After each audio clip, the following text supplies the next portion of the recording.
Seigneur soit béni. Je suis vraiment très heureux ce matin d'être avec vous encore et de pouvoir partager la parole du Seigneur. Que Dieu vous bénisse. Donc, on va continuer l'enseignement. Le thème, donc, c'est le sang. Pardon, la paix plutôt par le sang de la croix. La paix par le sang de la croix. Il y a tellement de choses à dire que les cultes du dimanche, c'est comme si on touche à peine. Et on a envie d'approfondir. Le thème en rapport avec la croix est tellement important. Le mercredi dernier, on a touché le point sur la rédemption. Alors, pour situer un peu le contexte, nous sommes en train donc de parler des avantages qui sont rattachés à l'œuvre que Christ a accomplie à la croix. Les avantages de la croix. Pendant la semaine de Pâques, on a parlé, n'est-ce pas, de ce thème-là, la paix par le sang de la croix. Et le jour de la Pâque, j'ai parlé, n'est-ce pas, des 7 paroles que Jésus, notre Seigneur, a prononcées à la croix. Alors qu'il était suspendu sur ce bois-là, accroché, alors qu'il agonisait et souffrait, il a quand même dit des choses. Et ce qu'il a dit nous a servi pour comprendre quel est le langage que nous devons avoir désormais. Alléluia. La réalité aussi, nous sommes en train d'essayer de comprendre qu'au travers de ce qu'il a accompli à la croix, il y a des avantages que nous devons saisir. Vous voyez, tout ce qu'il a accompli pour nous, c'est à notre avantage. Mais si tu ne le crois pas, ou bien si tu en es ignorant, si tu ne le sais pas, tu vas passer à côté. Donc il est bon que tu puisses saisir ces avantages. Dis que s'il l'a fait, si le prix a été payé, il n'y a aucune raison pour que je me passe de ça. Quelque part, la Bible nous dit de veiller à ce que personne ne se prive de la grâce de Dieu. Donc mon devoir, c'est d'informer le peuple de Dieu de ce que Christ a accompli à la croix. Vous comprenez, quand on parle d'accomplissement, c'est-à-dire qu'il y a quelque chose, c'est une œuvre qu'il a accomplie. Sa mort n'est pas une mort ordinaire. Alléluia. Il n'est pas mort de manière ordinaire. Certaines personnes sont mortes, on les a enterrées et tout. Vous pouvez aller encore, on va même se recueillir sur la tombe des gens. Mais lui, personne ne va aller se recueillir sur sa tombe. Alléluia. Pourquoi? Parce que son tombeau est vide, la tombe est vide, il n'y a pas de cercueil, il n'y a rien, c'est vide. Il y a juste une inscription pour vous dire que Jésus n'est plus là. Son corps n'a pas été volé, non. Parce qu'il a accompli quelque chose d'extraordinaire que lui seul a été capable de faire dans toute l'humanité. Personne d'autre n'a pu le faire. Et ce matin, je voudrais vraiment être reconnaissant au Seigneur qui me donne l'opportunité de partager cela avec vous. Gloire soit rendue à Dieu. Alléluia. Est-ce que quelqu'un peut balancer la main comme ça pour dire merci au Seigneur pour l'œuvre qu'il a accomplie pour lui à la croix? C'est pourquoi il peut dire à la croix, tout est accompli. C'est une des paroles en Jean chapitre 19 verset 30. Il dit, tout est accompli avant de rendre l'esprit. Il pousse un cri de victoire. Et il dit, tout est accompli. La veille, il était en train de prier. Il a dit, Père, je te glorifie. Et j'ai achevé l'œuvre que tu m'as donné de faire. Donc le travail, c'est pourquoi il est venu. Il dit, j'ai achevé cette œuvre-là. La veille et le lendemain était le paroxysme. Le lendemain, donc, on va donc le suspendre sur le bois, l'accrocher, le crucifier. Alléluia. Et pendant que le monde entier, je dis, les ténèbres se sont réunies à Jérusalem. Alors que le monde des ténèbres célébrait leur victoire au travers de la mort de Jésus. Ils ne savaient pas ce qui se passait en réalité. Alors qu'ils étaient en train de l'accabler, ils se moquaient de lui. On l'avait battu toute la nuit, on l'a flagellé, on l'a mis à mort. Mais sa mort était une mort qui était nécessaire. Ils n'ont pas compris ce qui se passait. Mais j'annonce à quelqu'un ce matin de la part de Dieu. Et je l'ai dit encore le mercredi dernier. Laisse les gens faire ce qu'ils sont en train de faire concernant ta vie. Arrête de te plaindre. Il y a des situations sur lesquelles il faut que ces choses-là arrivent pour que la gloire de Dieu soit révélée plus tard. Comme je le dis, s'ils savaient ce qu'ils étaient en train de faire, ce qui se passait en réalité, ils n'auraient pas crucifié. Quelqu'un serait venu dire arrêtez. S'ils avaient su. Leur objectif était de mettre fin à sa vie, de le tuer et de l'humilier. C'était leur objectif. Mais cet objectif-là était dans leur cœur. Dieu a permis ça. Dieu a déclenché ça dans leur cœur. Et nous le voyons depuis le livre du prophète Ésaïe au chapitre 53, le verset 10. Il dit, il a plu à l'Éternel de le briser par la souffrance. Donc, qui allait être l'instrument pour briser Christ? Dieu a choisi des personnes. Donc tu ne sais pas ce qui se passe autour de toi, ce qu'ils sont en train de faire. Tu ne sais pas ce qui est derrière, l'intention de Dieu derrière. C'est pourquoi tu as besoin de rester calme et d'apprécier la situation à sa juste valeur en te tenant dans la prière devant le Seigneur pour dire, Père, qu'est-ce qui se passe? Et de lui faire confiance. Est-ce que je parle à quelqu'un ce matin? Touche ton voisin et dis-lui, le pasteur veut te parler ce matin. Alléluia. Quelques personnes sont en train d'être délivrées par la puissance de la parole de Dieu. En écoutant la parole de Dieu, quelqu'un est en train d'être guéri. Je suis en train de voir dans mon esprit une personne qui est couchée, qui est malade, mais qui est en train de se relever. Parce que quelqu'un qui est parenté à lui est ici en train de m'écouter. Et le Seigneur est en train de guérir cette personne qui va rendre témoignage d'ici quelques jours. Comme une situation désespérée qui est en train d'être rétablie par la puissance de Dieu. Parce que quelqu'un ici est en train d'écouter la parole de Christ a accompli encore quelque chose d'extraordinaire. Ce matin, le Seigneur mettait un accent particulier sur ces choses-là dans mon esprit. C'est comme si on n'a pas compris tout ce qui s'est passé. L'enjeu de Christ suspendu sur ce bois échappe à l'église. C'est comme si on n'a pas compris tout ce qui s'est passé. Juste, c'est monté sur mon cœur ce matin, je vais le partager avec quelqu'un. Quand vous lisez dans Hébreux au chapitre 2, affiche-moi le verset 14. Ainsi donc, puisque les enfants participent au sang et à la chair, il y a également participé lui-même en parlant de Christ, afin que par la mort, écoutez bien, il fallait anéantir quelque chose. Je veux dire, quand on doit détruire quelque chose, on vient avec un instrument suffisamment puissant pour détruire cette chose. Alléluia, vous comprenez ce que je veux dire? Il devait détruire quelque chose, mais lui, quand il vient, au lieu de détruire ce qu'il a détruit, il regarde ce qu'il a détruit, et puis lui-même, il se met à part, il fait rien, il se met là, et c'est lui, on est en train de détruire. Alors, on dit que par la mort que lui, il a subi, il a anéanti celui qui a la puissance de la mort, c'est-à-dire le diable. Il faut bien comprendre ça. Pendant que Christ mourait sur la croix, qu'est-ce qui se passait?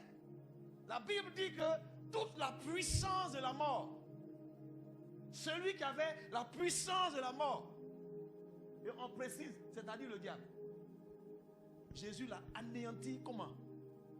Par la mort. Donc pendant qu'il subissait, pendant qu'il laissait faire, en réalité, quelque chose se passait. Il était en train d'anéantir celui qui avait la puissance. Parce que ça avait été prophétisé par Dieu lui-même dans le jardin. Il dit, je mettrai inimitié entre ta postérité et la postérité de la femme. Mais celle-ci ferait quoi? Celle-ci t'écrasera la tête. Et toi, tu lui mordras le talon. Tu vas lui faire souffrir. Tu vas mordre son talon. Mais lui, il va t'écraser la tête. Je veux dire à quelqu'un ce matin de la part du Seigneur. Tu es en train de passer par des moments difficiles. Tu es en train de passer par des moments où tu es en train de souffrir. Et tu peux bien identifier ceux qui sont l'objet de cette souffrance, de ces moments difficiles que tu traverses. Mais arrête de te plaindre. Et regarde la délivrance que Dieu est en train d'opérer pour toi. Regarde, lève les yeux et regarde. Garde espoir, persévère. Parce que Dieu est en train de délivrer quelqu'un. Alléluia. Alors, pour ajouter à ce passage, on va lire en 1 Corinthiens au chapitre 15. On va lire 3 versets, à partir du verset 55. 1 Corinthiens chapitre 15, le verset 55. 1 Corinthiens. Alors on dit, oh mort, où est ton aiguillon? Mort, où est ta victoire? Mort, où est ton arme? Mort, on parle à la mort. Puisque la mort est en train de se réjouir. On n'a pu la voir. Celui qui était la promesse pour l'humanité, on l'a eu, on l'a suspendu, on l'a cloué sur la croix. Il est en train de mourir, il est en train d'agoniser. Il est mort. Mais celui qui avait la puissance de la mort, on lui pose la question de manière prophétique. Mort, où est ta victoire? Mort, oh mort, où est ton âme? Je veux dire à quelqu'un ce matin de la part du Seigneur, la mort a été désarmée. Celui qui a la puissance de la mort, il a été totalement désarmé. C'est parce qu'il n'est pas au courant. Il n'a plus de pouvoir sur toi. Ce soir, je veux que ce matin, je veux que quelqu'un comprenne cette chose-là. Il n'a plus de pouvoir sur toi. Parce qu'il n'a pas de pouvoir. Comprenez que celui qui avait donc la puissance de la mort, ça veut dire, on demande maintenant à la mort, où est ton âme? Verset suivant. L'âme de la mort, ou l'aiguillon de la mort. L'aiguillon, c'est une sorte de perche au bout. Il y a en fer, une lance en fer qui est pointue. On prend pour piquer, souvent pour diriger les animaux dans le couloir, on va les abattre. On pousse, on les conduit comme ça, on pique, donc ça pique et ça détruit. Donc on dit mort. L'aiguillon de la mort, c'est le péché. Donc la mort utilise le péché. Qu'est-ce que la mort utilise comme arme? Le péché. Maintenant, on nous dit que la puissance du péché, c'est quoi? Là, il faut comprendre. Et que, alors, si on doit mettre ensemble les choses, celui qui a la puissance de la mort, c'est qui? C'est le diable. On nous dit que, bon, la puissance de la mort, c'est le péché. Maintenant, la puissance du péché, c'est la loi. Autrement dit, la loi qui a été donnée, et la Bible précise bien, Jean chapitre 1, verset 17, que Moïse est venu avec la loi. Mais Christ est venu avec la grâce et la vérité. Je veux que quelqu'un comprenne que quelque chose doit s'arrêter. Le péché est rendu puissant à cause de la loi. Et aujourd'hui, beaucoup de personnes sont restées attachées à la loi. Mais la loi n'a jamais amené quelqu'un à être justifié devant Dieu. L'humanité a essayé. Tu mets les 10 commandements qui sont repris même par le code pénal. Tu mets tout ça, toutes les grandes religions révélées reprennent cette loi. Mais aucun homme sur la terre, aucune personne n'a pu satisfaire aux exigences de cette loi. Ce qui fait que comme tu n'y arrives pas, la puissance maintenant que tu es la puissance du péché, c'est la loi. Est-ce que quelqu'un comprend? C'est la loi. Tant que la loi existe, le péché est fort. Et le péché conduit quoi? À la mort. Et qui détient la mort? Le diable. Est-ce que ça va? J'ai parlé comme ça pour que tu comprennes quelque chose. Mais pourquoi on nous dit maintenant, en Hébreux chapitre 2, reviens au verset 14. Comprenons quelque chose. On dit Christ, lui-même est devenu chair. Il a participé en tant qu'enfant de Dieu, notre fils, il a participé à la chair et au sang. Être humain, fait de sang. Il y a participé lui-même, afin que par sa mort, il a anéanti celui donc qui a la puissance de la mort, le diable. Et derrière la puissance de la mort, il y a quoi? Il y a le péché. Et derrière ce péché, il y a une puissance qu'on appelle la loi. Donc en anéantissant le diable, qu'est-ce qu'il fait? Il brise la puissance de la mort, il brise la puissance du péché, il brise l'effet de la loi. En un seul geste, il n'est pas venu se battre contre ça. Lui-même, il est venu simplement, ce que vous voulez faire de moi, faites. Il s'est complètement abandonné. On dit, il est resté muet. Comme une brebis muette devant ceux qui l'attendent. Quand on lui a posé des questions, il n'a pas répondu. On l'a condamné. J'entends dire souvent des gens qui disent, j'entends certains croyants qui disent que si vous me montrez dans la Bible où Jésus a dit, je suis le Fils de Dieu, alors je dépose mon livre saint et je deviens chrétien. C'est parce que vous ne vous êtes pas adressé à la bonne personne. Jésus a dit dans la Bible, je suis le Fils de Dieu. C'est-à-dire, pour laquelle de ces œuvres vous voulez me crucifier? On dit non, on ne veut pas te crucifier à cause de ce que tu as fait, mais on veut te crucifier parce que tu as dit que tu es le Fils de Dieu. Il dit, ah bon? Mais votre loi n'a-t-elle pas appelé Fils de Dieu ceux à qui la loi a été adressée? Donc vous voulez me tuer parce que j'ai dit que je suis le Fils de Dieu? C'est écrit dans la Bible. C'est ce Fils de Dieu-là qui est venu pour détruire celui qui avait la puissance de la mort, c'est-à-dire le diable. La Bible dit que le Fils de Dieu a été manifesté afin de détruire toutes les œuvres. Donc le diable a complètement été anéanti. C'est parce que tu n'as pas l'information. Je te donne l'information ce matin à la croix. Et quand affiche-moi, viens au verset suivant, s'il te plaît, verset 15. Et qu'il délivra tous ceux qui par crainte de la mort étaient toute leur vie retenus dans la servitude. Nous autres là. Il est venu nous délivrer. Il a anéanti par la mort. Il a anéanti celui qui avait le pouvoir, la puissance de la mort. Donc d'où ça vient qu'aujourd'hui le diable continue de brandir le péché, d'activer la mort qui est derrière la puissance de la mort, derrière le péché, et de nous tourmenter. Je refuse cela désormais au nom puissant de Jésus-Christ de Nazareth. Je suis délivré. C'est ce que la Bible dit et je le crois et je l'accepte. Maintenant affiche-moi Colossiens chapitre 2, versets 14 et 15. Il faut que tu comprennes ces choses aujourd'hui. La mort n'a plus de puissance. La mort qui est rattachée au péché. Le péché a été désactivé. Et qu'aujourd'hui, je vais t'annoncer une bonne nouvelle. Jésus a désactivé Satan. C'est-à-dire qu'il ne peut plus opérer. Il a été totalement désactivé, déconnecté. C'est-à-dire que ça ne peut plus marcher. Il te fait croire que c'est encore branché. Or, il a été désactivé. Ça veut dire qu'il n'a plus de pouvoir sur toi. Je refuse ça. Dis-lui, tu as été désactivé. Non, c'est terminé. Écoutez ce que Christ a fait. On dit l'acte dont les ordonnances nous condamnaient et qui subsistait contre nous. Qu'est-ce qu'il a fait? Il a totalement détruit en le clouant à la croix. Ce qui veut dire que tout ce que l'ennemi avait contre toi, tout un manquement par rapport à la loi qui faisait que le péché était tellement puissant que tu n'arrivais pas à comprendre, et que le diable savait que par le péché il te conduit à une mort certaine, pas une condamnation éternelle. C'est ce qui faisait qu'il jubilait et il avait ça comme une âne dans ta vie. Mais laisse-moi te dire de la part du Seigneur que c'est terminé. À la croix, toute condamnation a été effacée. Effacée. Une autre version dit supprimée. Il a supprimé. Et il y a quelque chose d'autre qui a été écrit sur la croix. Jésus-Christ, le roi des Juifs, le Fils de Dieu. C'est la mention qui est écrite là-bas. Je veux dire à quelqu'un qu'il y a une nouvelle mention qui s'inscrit sur ta vie. Je ne suis plus tributaire des péchés qui sont passés dans ma vie. Non, non, non, non, non. J'ai une nouvelle identité en Christ. Je suis devenu chrétien. Je la revendique par la mort de Jésus-Christ sur la croix. Et ce n'est pas terminé. La Bible nous fait comprendre au verset suivant. On nous dit ceci au verset suivant. Qu'est-ce qu'il a fait? Il a dépouillé les dominations. Autrement dit, il a désarmé. Mets la version en français courant, s'il te plaît. C'est ainsi que Dieu, par la mort de Jésus, pendant que Jésus était en train d'agoniser, pendant que le diable se réjouissait, pendant qu'il avait convoqué tous les démons de la terre, pendant qu'il appelait tous les esprits de venir voir, et que tout Jérusalem était saturé de présence démoniaque, satanique, au point où les ténèbres même sont descendues et le soleil a disparu. Il y avait l'obscurité partout en ce moment précis. Tous les esprits impurs, tous les démons, toutes les autorités spirituelles, toutes les principautés spirituelles, tous les pouvoirs spirituels, tous étaient réunis pendant qu'ils se moquaient.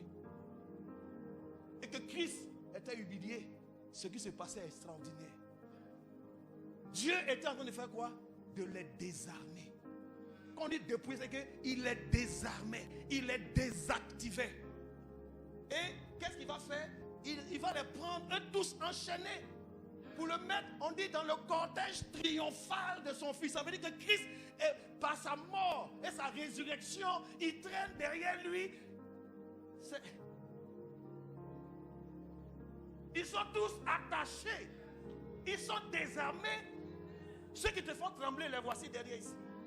Donc quand tu regardes la croix, tu comprends que tu vois cette vision. Ils sont désarmés, dépouillés et maintenant enchaînés dans le cortège triomphal de son Fils Jésus. Ça veut dire que toi, tu fais partie de ceux qui ont cette vue. Oh! L'esprit de mort, c'est toi. Esprit de maladie, c'est toi. Esprit de drogue, c'est toi. Esprit de fornication, c'est toi. Tous ces démons qui tourmentent ta vie, ils sont tous liés.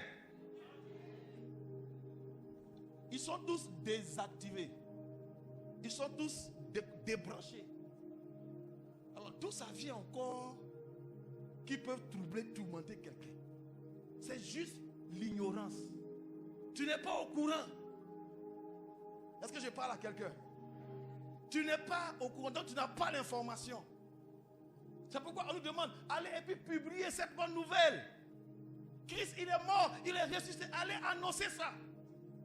Tout ça vient, moi je suis subjugué de comprendre que, mais, à une défaite.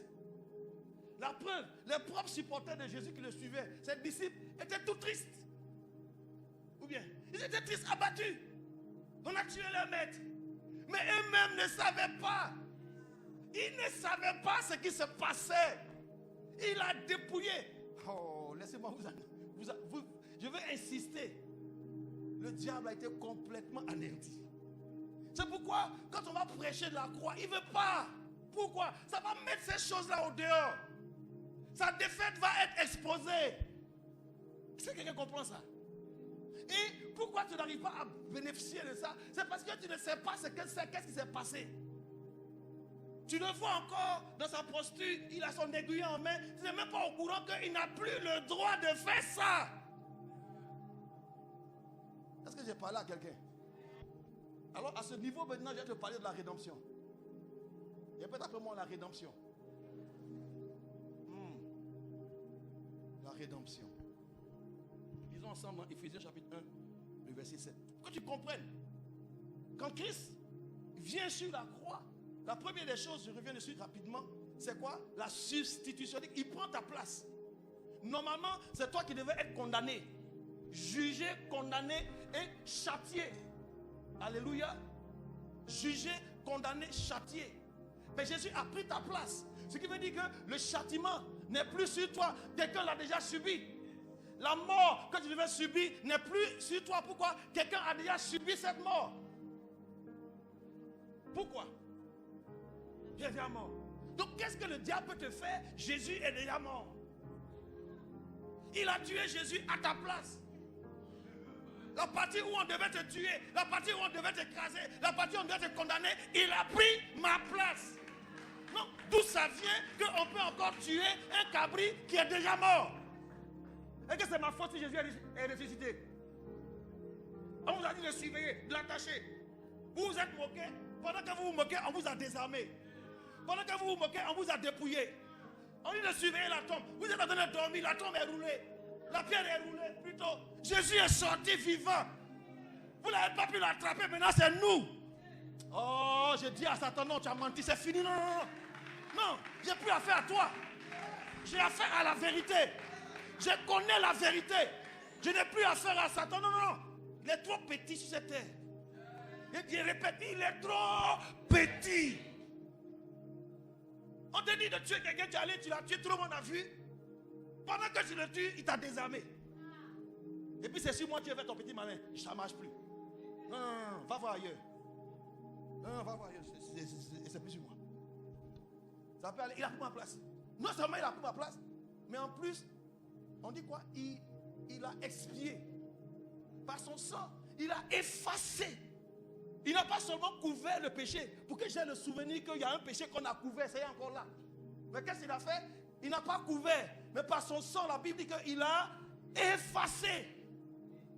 Il a expié. Ok. Ensuite, propitiation. Là où Dieu exigeait une sentence, comment on appelle ça, une punition exemplaire pour le péché, Jésus s'est prêté. Et quand on a regardé, la Bible dit que le cœur de Dieu a été, les exigences de la sainteté et de la justice de Dieu ont été satisfaites par son sang qu'il est venu présenter. Il a subi le châtiment et il était juste. Alléluia. Et la colère de Dieu est apaisée.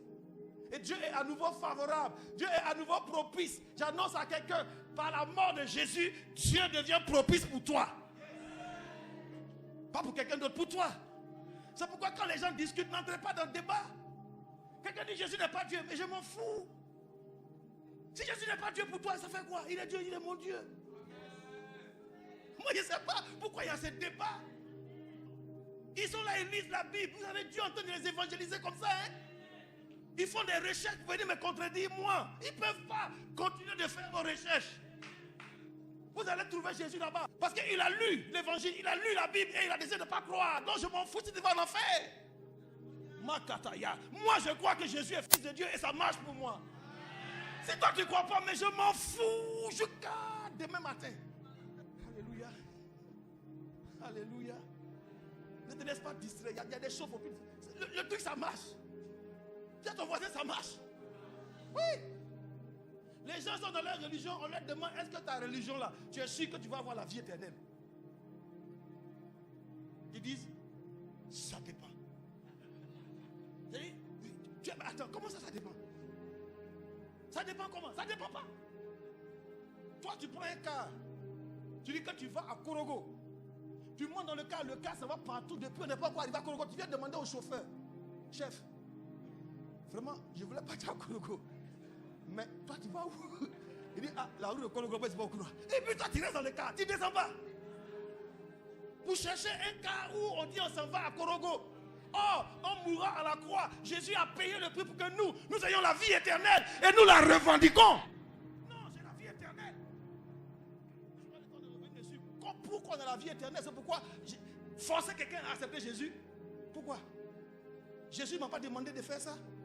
Il est seulement de parler de lui, de ce qu'il a fait. Quelqu'un veut. Quelqu'un veut pas. Moi, j'ai dit aveu pour moi. J'ai dit aveu. Et puis pour moi. Et puis ça marche, le truc ça marche. C'est pourquoi j'ai envie de montrer Jésus par ma manière de vivre. Les gens me posent des questions, ils voient ça en nous. Ça peut aller? Je veux vraiment parler de la rédemption. Donc les choses dont on m'entend de parler, je te prie. Vraiment, je t'en supplie, il faut les saisir comment? Par la foi. Oui, faut attraper la foi. Ça c'est pour moi. Et puis vis avec ça. Ça fonctionne par la foi. C'est déjà acquis. Et que c'est déjà acté. C'est déjà signé. C'est déjà cacheté. C'est déjà tamponné. C'est déjà validé. C'est déjà mis en œuvre. Ça fonctionne. Prêtre ou pas, imam ou pas, Bouddha ou pas, moine ou pas, ça fonctionne. Est-ce que ça marche? Ça marche chez quelqu'un? Tu vois, ça marche. La croix, ça marche pour moi, ça marche. Oh là là, ça marche. Quelqu'un qu'on tue, oh c'est lui qui te frappe. Quelqu'un que tu es en train d'écraser, oh il est en train de te désarmer. Quelqu'un que tu es en train de fouetter, déjà il a fini d'enlever tout ton pouvoir. Un homme comme ça, tu n'as pas peur de lui. C'est comme ça que nous sommes. Pendant qu'il nous martyrise, à la réalité, notre victoire est en train d'arriver. Plus on te martyrise, plus ta victoire est en train d'arriver. C'est quand tu te plains que ça ralentit la victoire. Je n'ai pas parlé à quelqu'un. C'est parce que tu te plains beaucoup. C'est parce que tu murmures que la victoire est ralentie. On a posé la question à la mort. Mort, où est ta victoire? Mort, où est ton aiguillon? Si vous regardez, la mort n'a pas parlé. La mort n'a pas de réponse. C'est ma faute si vous n'avez pas pu garder Jésus dans la tombe, c'est ma faute. Je n'étais même pas né. Nous, on nous a raconté son mort. On dit il est sorti, on a cru. Et effectivement, il est sorti, je suis allé vérifier. Ils sont foutus à moi. Fallait l'attraper là-bas, c'est pas nous. Maintenant, ils n'ont pas eu, c'est sûr, ils veulent se débattre. Il y a les démons là. Il fallait qu'ils sont en train de parler, ils sont en train de sortir. Ils ne peuvent plus mettre des pieds ici. Parce qu'il y a des gens qui ont compris maintenant. Ça peut aller? Ok. Éphésiens chapitre 1, le verset 7. Lisons ensemble la parole de Dieu. En lui, en parlant de Jésus, en lui nous avons quoi? La rédemption par son sang. La rémission des péchés selon la richesse de sa grâce. Dis à quelqu'un, nous avons la rédemption par son sang. Ici, la difficulté qui est rattachée à la compréhension de rédemption se trouve tout simplement dans la traduction. Nous sommes francophones et dans nos versions écrites en français, le mot rédemption est rendu par, à chaque fois où on voit ça, rédemption, c'est le même. Mais dans les autres versions, dans les autres langues, il y a des mots qui changent, notamment en grec. Il y a un mot, quand on lit, tu dis rédemption. Tu tombes sur un autre mot dans la Bible, rédemption. Sur une autre rédemption, en français, c'est écrit rédemption. Mais quand tu vas dans les textes originaux, il y a des mots différents, qui ont des significations différentes. Alléluia. Et ce matin, je veux éclairer quelqu'un. Dans le mot rédemption, il y a trois concepts. Dans le mot rédemption, il y a trois concepts. Alléluia. Dis à ton voisin trois concepts de la rédemption. Autrement dit, trois étapes. Trois étapes de la rédemption. Ça peut aller? Alors, quand on essaie de comprendre la profondeur, l'essence du mot rédemption, rédemption signifie le rachat. Racheter. Donc, rédemption, n'est-ce pas, c'est le rachat ou la délivrance par le paiement d'un prix. C'est-à-dire qu'il y a un prix qui est payé ou une rançon qui est payée, alors on libère celui qui est retenu. Voilà le mot rédemption. Quand on parle de rédemption, ça veut dire qu'il y a des personnes ou quelqu'un qui est retenu dans une prison. Quelque part, il est retenu. Et quand on parle de rédemption, ça veut dire qu'un prix a été payé pour que cette personne soit libérée ou délivrée. Un prix est payé. Autrement dit, celui qui détient cette personne dans les liens de l'esclavage, de la servitude ou de la prison, celui-ci exige un prix pour libérer la personne. Voilà ce que je veux dire rédemption. Alléluia. Rédemption. Lisons ensemble dans Romains chapitre 7, verset 14. Nous savons en effet que la loi est spirituelle, mais moi, je suis charnel, vendu. Vendu à qui? Donc, il faut t'approprier cette parole. Toi, tu es qui? Tu es vendu à qui? Donc, tu appartiens à qui? Le péché, là, ça conduit à la mort. Qu'est-ce qui fait la puissance du péché? La loi. Pourquoi tu es vendu? Parce que tu n'arrives pas à satisfaire aux exigences de la loi. C'est pourquoi tu es conscient que tu as péché. Donc, le péché est puissant parce que à cause de la loi qui fait que le péché est puissant, parce que tu n'arrives pas à accomplir les choses de la loi. Eux tous ont échoué. Eux tous. Et ce n'est pas toi qui vas réussir. Aucun. Tous ont échoué. Hein? Quand on lit Romains chapitre 3, à partir du verset 10, on le lit, hein? Ouais, jusqu'au verset 19. Il n'y a point de juste, pas même un seul. Nul n'est intelligent, nul ne cherche Dieu. Tous sont égarés, tous sont pervertis. Il n'y en a aucun qui fasse le bien, pas même un seul. Et je vais sauter. Arrivé au verset 19. Or, nous savons que tout ce que dit la loi, elle le dit à ceux qui sont sous la loi, afin que toute bouche soit fermée et que tout le monde soit reconnu coupable devant Dieu. La loi a envoyé tous les hommes coupables devant Dieu, donc tous les hommes pécheurs devant Dieu. C'est la loi qui a fait ça. Dieu donne une loi, les gens n'ont pas pu satisfaire à ça. Ils n'y arrivent pas. Regardez aujourd'hui, comment tu peux expliquer qu'un homme, 54 ans, directeur de banque, pour avoir un pouvoir, va aller coucher avec un enfant de 2 ans? Comment on peut expliquer ça? Il est vendu au péché. Il est sous la domination du péché. Comment tu peux expliquer qu'une femme se marie avec une femme? En laissant l'usage naturel, vendu au péché. Comment tu peux expliquer qu'un homme peut aller avec un homme? Et on veut nous imposer ça. LGB, quelque chose comme ça là, avec couleur arc-en-ciel. C'est quoi ces histoires? Ils sont vendus au péché. Dans toutes les grandes institutions internationales, ils sont tous vendus au péché. Ils ne peuvent pas apporter la paix à l'humanité. Mais ce monde va aller de mal en pire. Ça ne va pas s'améliorer. C'est nous, en tant qu'Église, qui avons compris le sacrifice de Jésus. C'est nous qui sommes le sel de cette terre, qui faisons en sorte que ce n'est pas encore totalement corrompu. C'est nous, en tant qu'Église. Nous là, alléluia là, c'est nous. Donc, tous sont vendus au péché. Je vais là-bas. Quand on parle de vente, ça fait référence à quoi? Là où on vend. Un marché. Donc, à la réalité, ceux qui sont vendus au péché sont comme des marchandises. Vendus au péché. Donc, tu deviens une marchandise pour laquelle un prix est demandé. Donc, le mot rédemption dans le grec, c'est agorazo. Agorazo. Et le mot agora, la racine de ce mot veut dire marché. Donc, agorazo, la première signification de rédemption, ça veut dire acheter quelque chose au marché.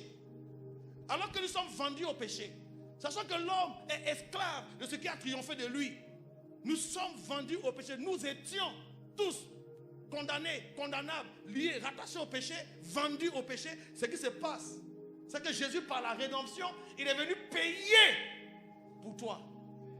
Touche ton voisin, dis-lui, il a payé. Hein? Quelqu'un veut encore comprendre ça?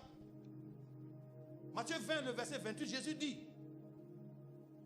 je ne suis pas venu pour être servi, mais je suis venu pour servir. C'est-à-dire que le Fils de l'homme est venu non pour être servi, mais pour servir. Et donner sa vie comme quoi? Comme la rançon. Pas pour une personne, mais pour plusieurs. Allez leur dire qu'eux aussi, ils peuvent être achetés.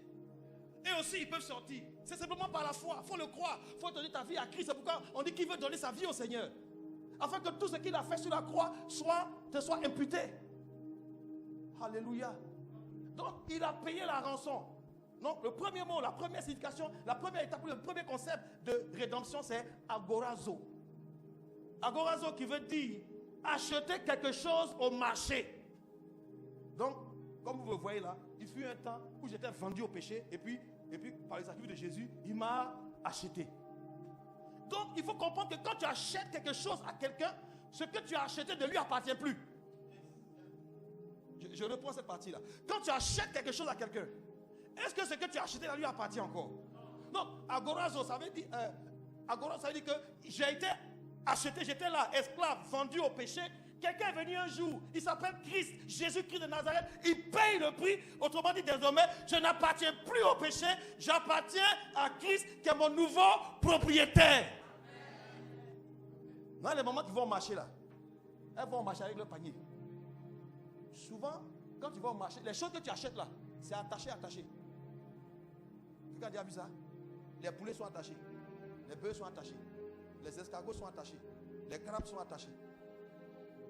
Donnez-moi encore d'autres marchandises. Les quoi encore? Tu vois même poisson fumé est attaché. Viande de brousse attachée. Rédemption que Jésus a fait là, il nous a achetés. Il nous a achetés, mais tout ce qui est acheté, mais quand tu es vendu, même, il y a des bœufs là, quand tu achètes ton bœuf, pour le transporter, même pour aller chez toi là, il est comment encore? Il faut le détacher, tu vas voir.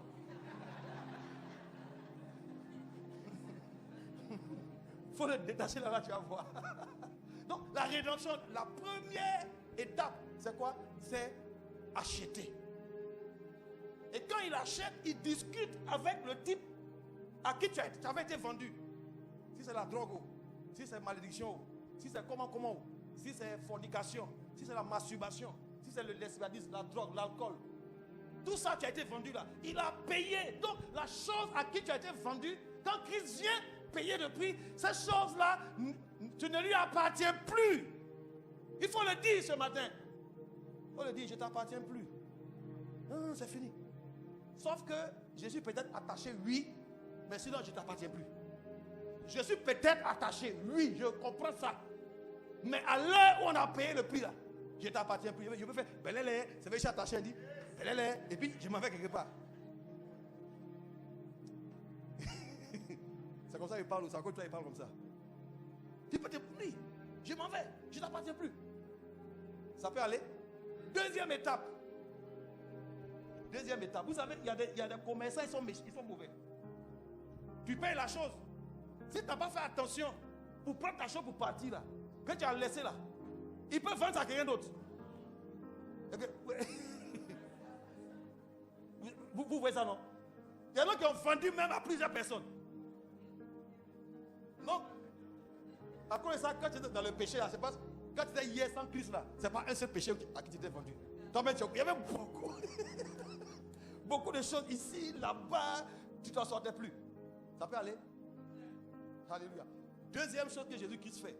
Dans le mot rédemption est rendu aussi par un autre mot grec qu'on dit ex agorazo. Mais tout ça, le français dit rédemption. Agorazo, rédemption. Ex agorazo, rédemption. Or, ex agorazo veut dire ceci. Je t'ai acheté au marché, mais je te fais sortir.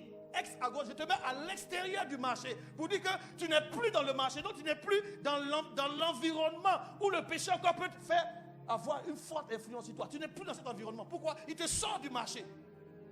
Il ne va pas t'acheter pour te laisser là-bas. Il t'a racheté pour te faire sortir.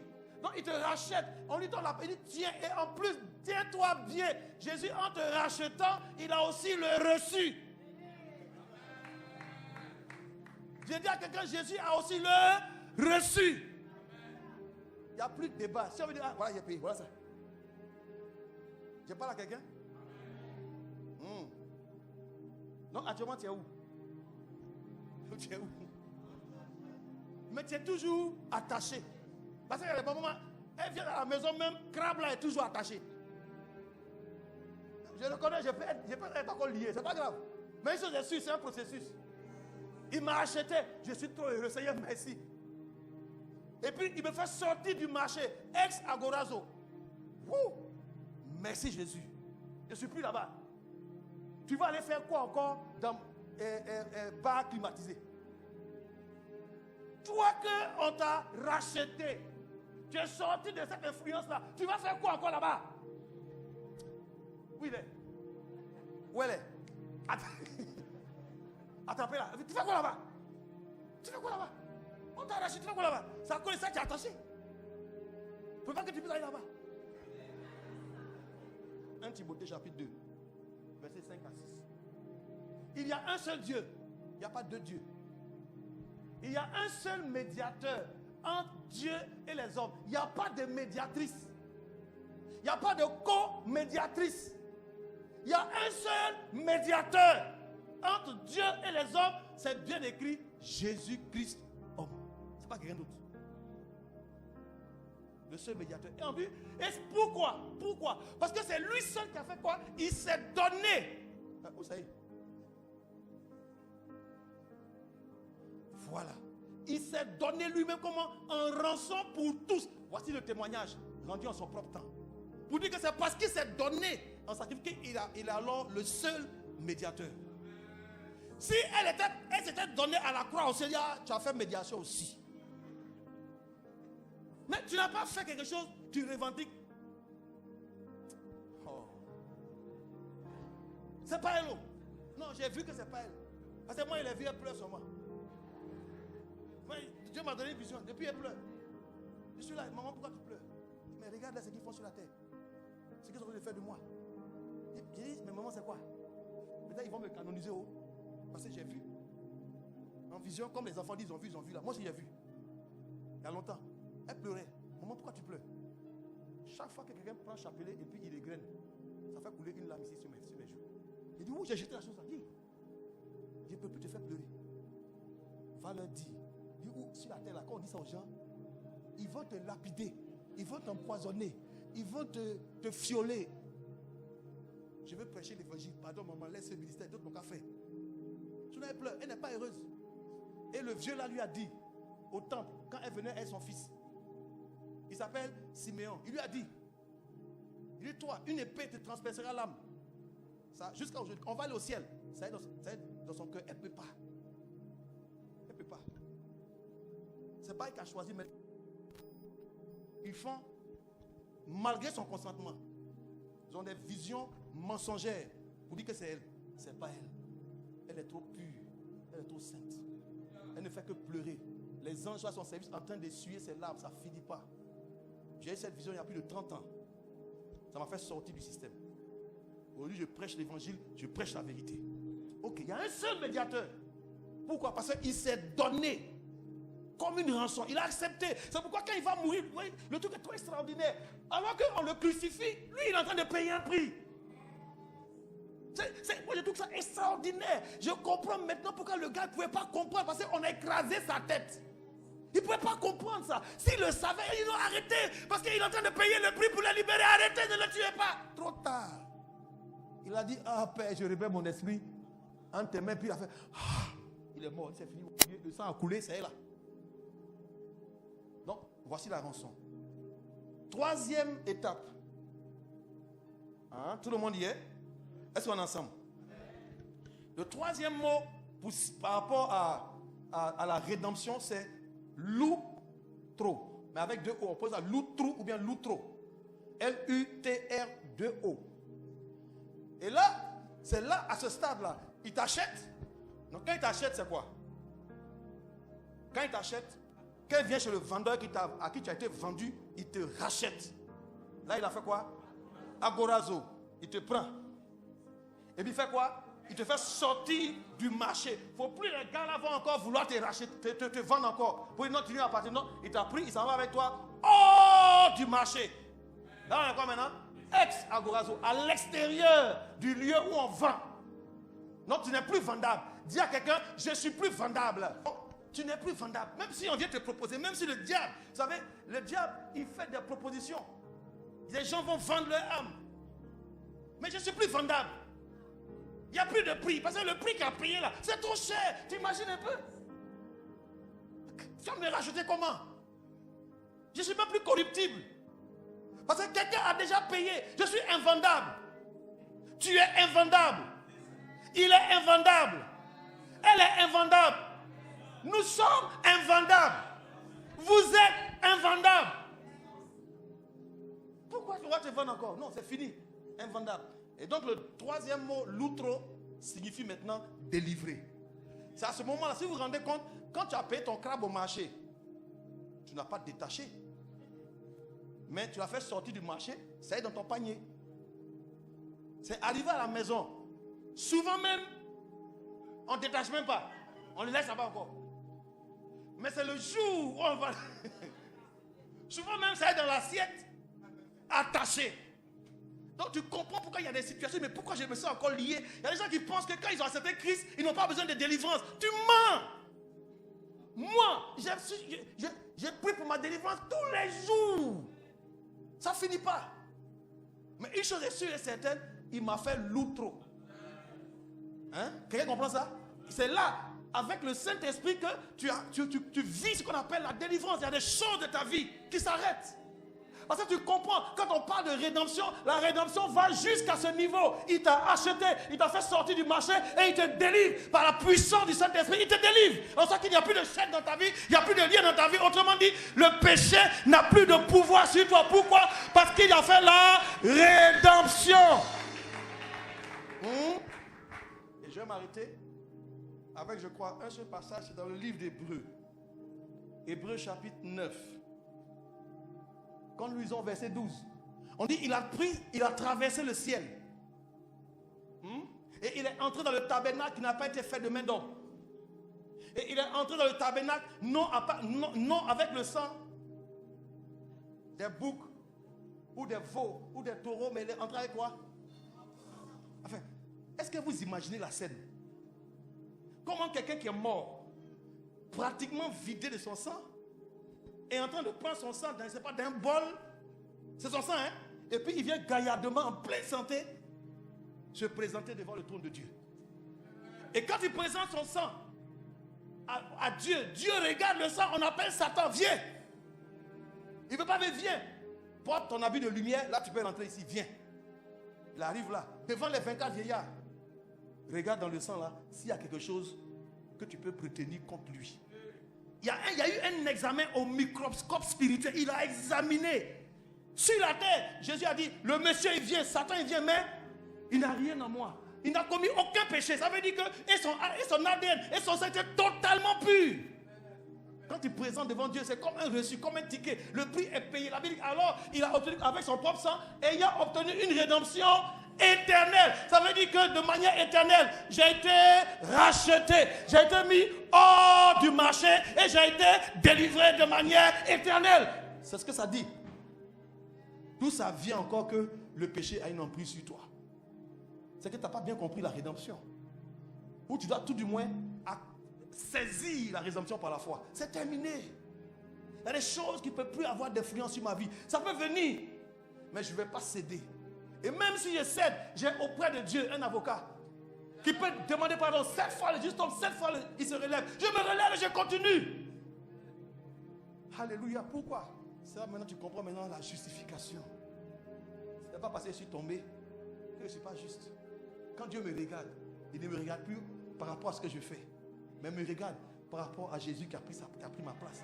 Et il voit cette justice qui est obtenue au travers de Jésus. Donc quand il me regarde, quand il te regarde, je vais t'annoncer qu'il te regarde comme étant juste. Tu as quelqu'un, tu es justifié. Job, chapitre 33, à partir du verset 19. Par la douleur aussi, l'homme est repris sur sa couche. Quand une lutte continue, vient agiter ses os. Ça c'est avant. Dieu parlait aussi par les douleurs que l'homme pouvait avoir dans son corps. Et là il parle de quelqu'un qui est en train de souffrir, mais au travers de ses souffrances, Dieu est en train de lui parler. Il prend rendez-vous, même le pain, il n'arrive plus à manger. Même là on fait la nourriture, il n'arrive plus à cause de la douleur qui est dans son corps. Verset 21. Sa chair se consume, c'est les grands malades. Sa chair se consume, et même ses os deviennent apparents. Les os qu'on ne voyait pas sont mis à nu. Son âme s'approche de la fosse. Et sa vie s'approche des blessures. Il est à l'article de la mort. Parce qu'il n'a pas écouté ce que Dieu était en train de lui dire. La suite nous dit ceci. Mais s'il se trouve pour lui un ange intercesseur, un d'entre les 1000 qui annonce à l'homme la voie qu'il doit suivre, alors qu'est-ce qui se passe? Dieu a compassion de lui. C'est pourquoi je dis qu'à l'article même, la maladie la plus extrême, Dieu peut avoir compassion de la personne. S'il trouve un ange intercesseur. Alors Dieu dit quoi? Délivre-le, l'outro. Pourquoi? Afin qu'il ne descende pas dans la mort. Pourquoi? J'ai trouvé une rançon, rédemption. J'ai trouvé une rançon. Non. Ici, celui qui donne le conseil à Job, en train de parler par l'Esprit de Dieu pour dire une réalité qui va venir plus tard. Et nous savons dans Romains chapitre 8, versets 26 et 27, là-bas on nous dit que nous ne savons pas quoi demander quand nous prions. Mais l'Esprit lui-même fait quoi? Intercède pour nous par des soupirs inexprimables. Jésus a dit à Pierre, Pierre, Satan vous a réclamé pour vous crier comme le froment, mais j'ai prié pour vous. Donc Christ se présente également comme l'intercesseur.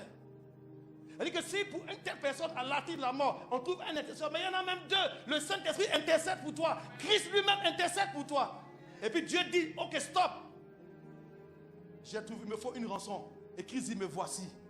Voici la rançon. Alors, Dieu apporte la délivrance. C'est impossible d'avoir accepté Christ, de comprendre l'œuvre rédemptrice de Christ à la croix et de rester encore sous l'emprise des démons et du diable.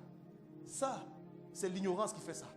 Mais quand tu connais ces choses, c'est pourquoi la Bible dit, vous connaîtrez la vérité. Le diable a été totalement désarmé. Il a été dépouillé. tout ce qu'il avait comme arme contre toi a été complètement détruit. Tous les décrets, toutes les ordonnances qu'il avait contre ta vie d'hier, ta vie d'aujourd'hui, ta vie de demain, même ce que tu as fait demain qui est condamnable, tout ça, Jésus a déjà supprimé, détruit, effacé. Alléluia. Donc la rédemption, ça veut dire qu'il n'y a plus de prix à payer derrière. Donc arrêtez de suivre ces prophètes mensongers qui ont fait, qui ont compris qu'il y a un message où l'argent peut sortir, qui sont en train d'escroquer le peuple de Dieu en faisant croire à une offrande de rachat. C'est venir contre la vérité. Si tu as une seule fois fait, tu viens écouter la bonne parole ici, et puis tu vas faire action prophétique chez l'autre pasteur là-bas. Que non, je suis allé faire offrande de rachat. Ça veut dire que le jour que tu as fait offrande de rachat, tu es en train de dire à Jésus, le rachat que tu as fait pour moi, la rédemption que tu as faite pour moi, n'est pas suffisante. Ce qui veut dire que la rédemption est que Jésus te regarde et puis il dit, attends, le prix que j'ai payé n'est pas suffisant. Au point où toi, tu es obligé d'aller payer un autre prix. Écoute-moi, ce prophète est en train de faire une chose dangereuse. Il te prend, il te fait sortir de la foi, il te ramène dans l'Ancien Testament. Et il est en train de dire que le rachat pour toi n'a pas eu lieu, que c'est maintenant qu'il va commencer. Que tu dois racheter toi, ta vie, ta femme, tes enfants, ta maison, ton passé, ton présent, ton avenir. Où ça? C'est un agent du diable. C'est un message satanique. Arrêtez. Parce que tous ceux qui ont fait offrande de rachat n'ont qu'à venir, je vais prier pour eux, pour les ramener dans la rédemption de Jésus. Si tu as fait, tu vas te mettre à genoux si tu as prié pour toi. Non. Non. Ça veut dire quoi? On t'a trompé à cause de l'argent. Parce qu'on t'a fait croire que ça va sortir tout de suite. Mais chaque fois que tu as pensé que ça va venir maintenant, on t'a trompé. La Bible dit que tout ça fait selon la foi. Ta foi. Donc, si tu as fini par croire ça, que c'est en faisant cette offrande que ton âme va être rachetée, quelque chose peut se produire. Mais ce n'est pas le Saint-Esprit. C'est jamais. Le Saint-Esprit ne travaille pas en dehors du sang de Jésus.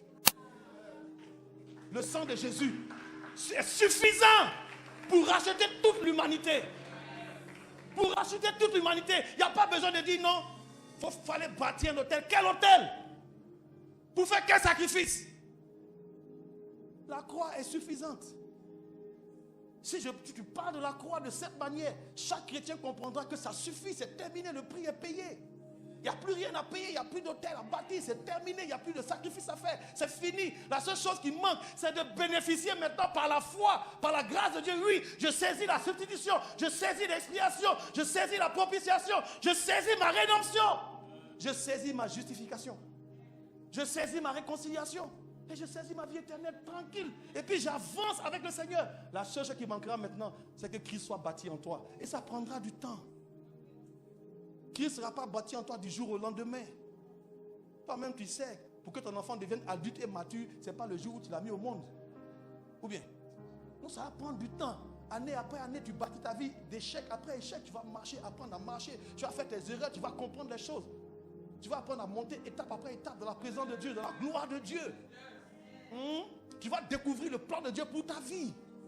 Mais allez faire encore. Et offrande de rachat.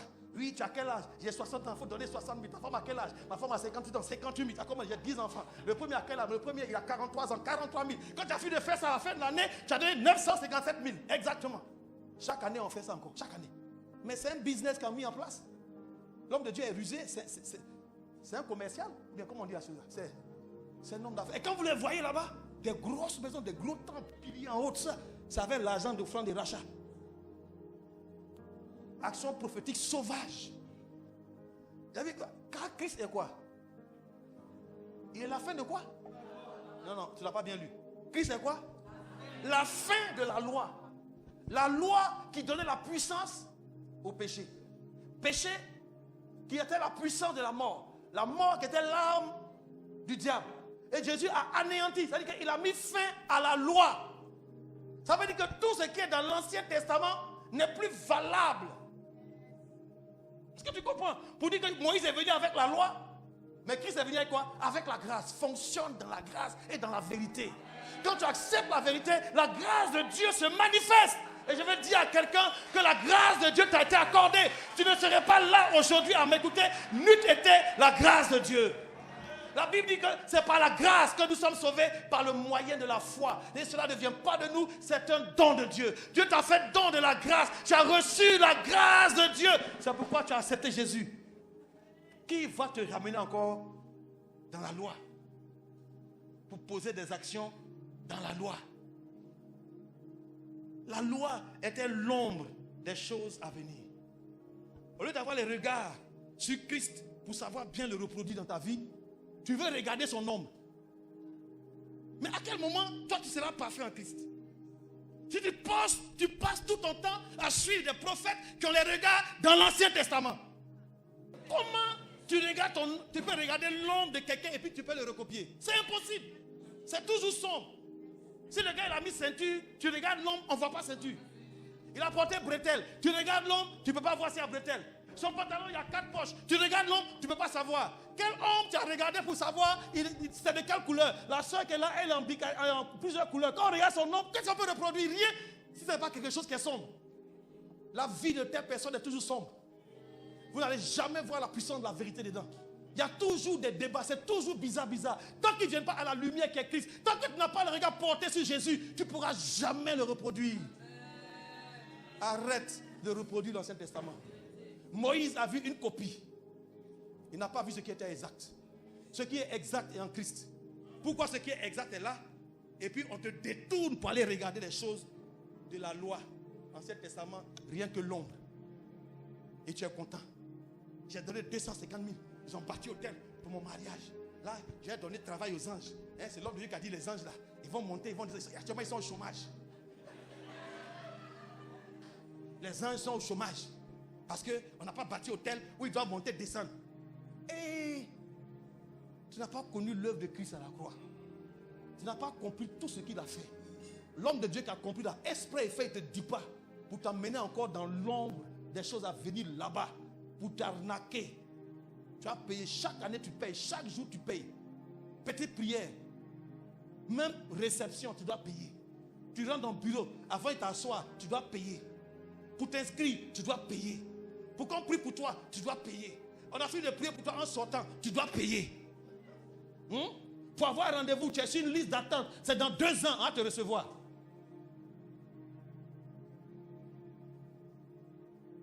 Que Dieu nous aide. Il y a un seul message qui amène à la vie. Christ est mort à la croix. Est-ce qu'on peut rendre grâce à Dieu ce matin? 3e avantage.